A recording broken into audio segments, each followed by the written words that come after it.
What accent did the Beatles sing in? This is their answer to that question. Did they reckon you sang in an English accent or American? No, some fella said, how come because you're from Britain and you still sing an American accent or something? Yeah. So funny. We've been trying to explain to him that it's a Liverpool accent. You know, I actually think they were joking when they said they sang in Liverpool accents, and we'll see why in a bit. I did a recent video about why British people sing in American accents, which really should have been why some British people sometimes try to sing in American accents. Some people commented that the Beatles didn't sing in American. Others said they were shocked when they found out the Beatles were British. So I did some research of my own. What I found out surprised me. There are basically three accents a Beatle can choose from. Their own accent from Liverpool in the north of England, what I'm going to call the rock and roll accent, and a more neutral accent which is still British but with the Liverpool features toned down. What I expected to find was that they would use the rock and roll accent early in their careers for all the reasons I outlined in my previous video, and then as their brand became more established, they would start to use their own voices or their own accents more.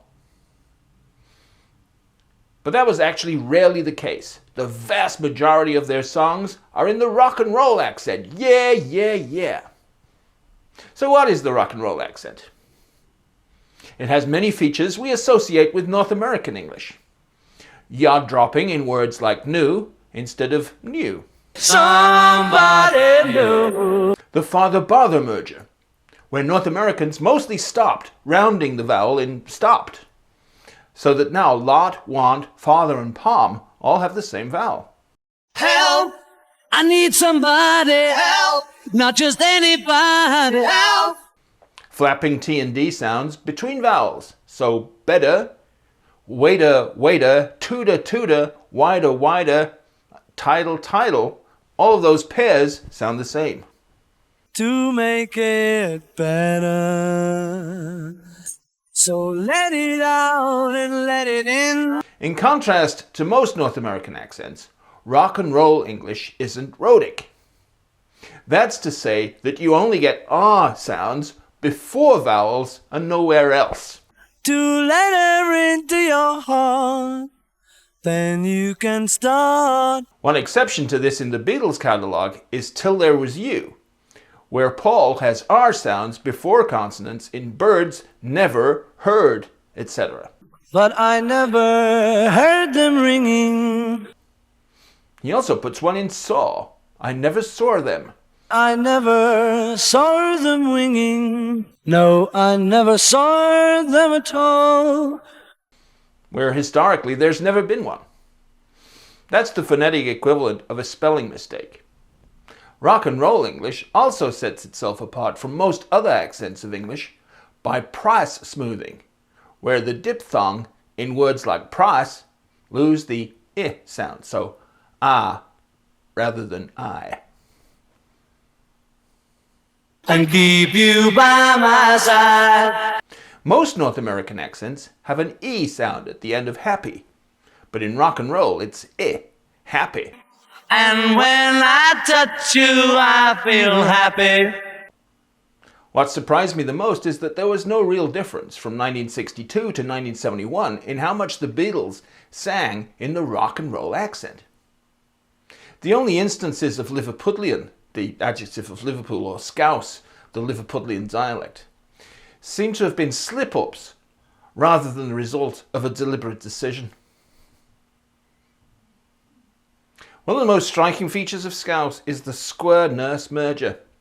This makes bird and bird, curd and curd, furry and furry rhyme. She took me half the way there.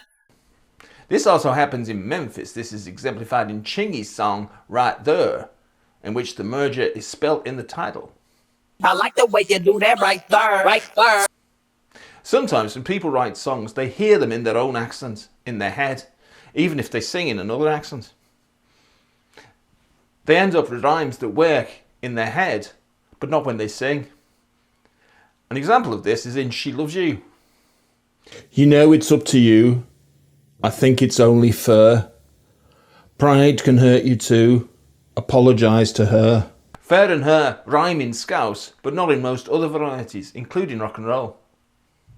Where the Beatles sound the most English is in their light-hearted, whimsical and comedic songs. In these cases, they mostly use something akin to RP, or BBC English, but with a slightly northern flavour. Penny Lane deliberately uses lots of British vocabulary and imagery. The banker has a motor car, which is a very archaic usage, and he wears a Mac, which is a raincoat rather than a computer hamburger or a short form of macaroni. And of course, the fireman has a portrait of the Queen in his pocket, as everyone does. The goat vowel in motorcar is either posh RP or a vowel you mostly hear from women in Liverpool. On the corner is a banker with a motor car. It can also be heard in hello, goodbye. So it can thus be seen that the Beatles mostly sang in the rock and roll accent, which is based on a non-rhotic North American accent with price smoothing, which owes a lot to some African American accents. Now that doesn't mean they were necessarily perfect at it. They probably wouldn't have been able to infiltrate the CIA, passing themselves off as native speakers of American English, but then I never said they would. And the dads of a lot of kids go, oh, the wigs, they're wearing wigs. Oh no, they would have talked American. Ah, they're wearing wigs. Hey, them guys are wearing wigs. Thank you so much for watching to the end. What's happening? Stop! Is that backdrop insured? I didn't know that car was real. I'd love you to watch this video next. Bye for now!